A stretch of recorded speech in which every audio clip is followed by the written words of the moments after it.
Hello kitties, welcome back మా channel నాన్నకుచ్చి. అందరూ ఎలా ఉన్నారు? అందరూ బాగుండాలి, అందులో మనం కూడా ఉండాలి. సో చాలా రోజుల తర్వాత మళ్ళీ ఒక వీడియో చేస్తున్నాను. వీడియోకి చాలా గ్యాప్ వచ్చేస్తుంది. సో మరి ఇంకా ఏమాత్రం ఆలస్యం చేయకుండా కథలోకి అయితే వెళ్ళిపోదాము. మరి అనగనగంట ఒక విశాల నగరము అనే ఒక నగరం ఉండేది. అందులో రాజీవుడు అనే ఒక రాజు ఉండేవాడు. అతనికి ఎప్పుడు తిండి దాస ఎక్కువగా ఉండేది.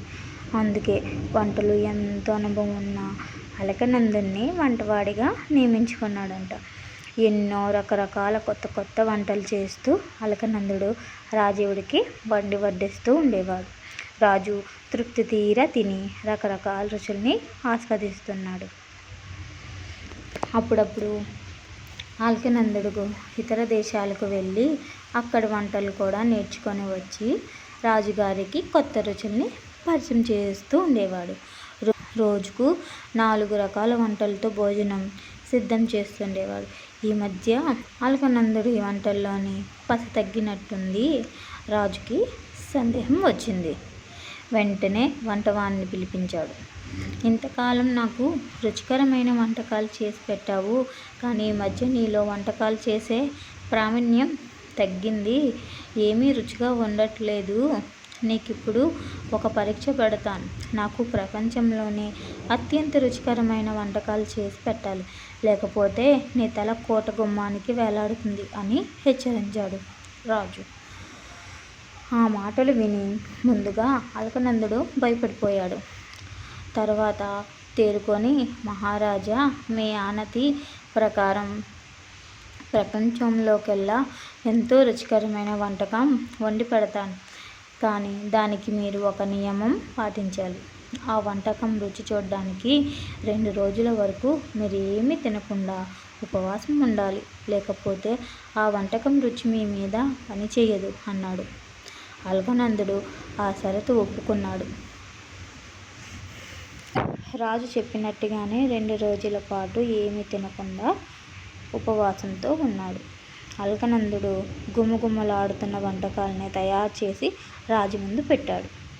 పాపం 2 రోజుల నుండి తిండి తిప్పలు లేకుండా ఉపవాసం ఉండి ఆకలితో కడుపు నకనకలాడుతున్న రాజీవుడు ఆ వంటకాలని ఆవురావురంటూ తినేశాడు. అబ్బో, అద్భుతం, అమోఘం, చాలా రుచిగా ఉంది అలకనంద. నేనెంతవరకు ఇంత గొప్ప వంటకాన్ని తినలేదు అంటూ మెచ్చుకున్నాడు. రాజీవుడు కృతజ్ఞతలు మహారాజా అని వంగి దండాలు పెట్టాడు అలకనందుడు. ఇదంతా గమనిస్తున్న మహామంత్రి వంటవాడిని పక్కకు తీసుకొని వెళ్ళి అడిగాడు. అలకనంద, ఈ వంటకాన్ని ఎక్కడ నేర్చుకున్నావు వచ్చావు? రాజుగారికి అంత బాగా నచ్చింది అని అడిగాడు మహామంత్రి.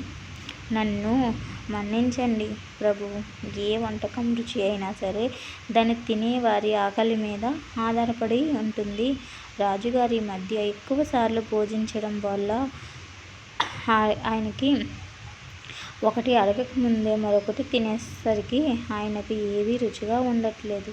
అదే ఇప్పుడు 2 రోజుల పాటు ఏమీ తినకుండా ఉపవాసం ఉన్నారు కాబట్టి నేనెప్పుడు చేసిన వంటనే అమృతంలా ఉందంటున్నారు అని అన్నాడు. అలకనందుడి తెలివితేటలు ఎంతో మెచ్చుకున్నాడు మంత్రి. సో ఈ కథలో నీతి ఏంటండి? దొరుకుతుంది కదా అని ఏది ఎక్కువగా తీసుకోకూడదు, సరేనండి? ఓకే, అయితే కథ నచ్చినట్టయితే లైక్ చేయండి, షేర్ చేయండి, సబ్స్క్రైబ్ చేసుకోండి. Bye friends.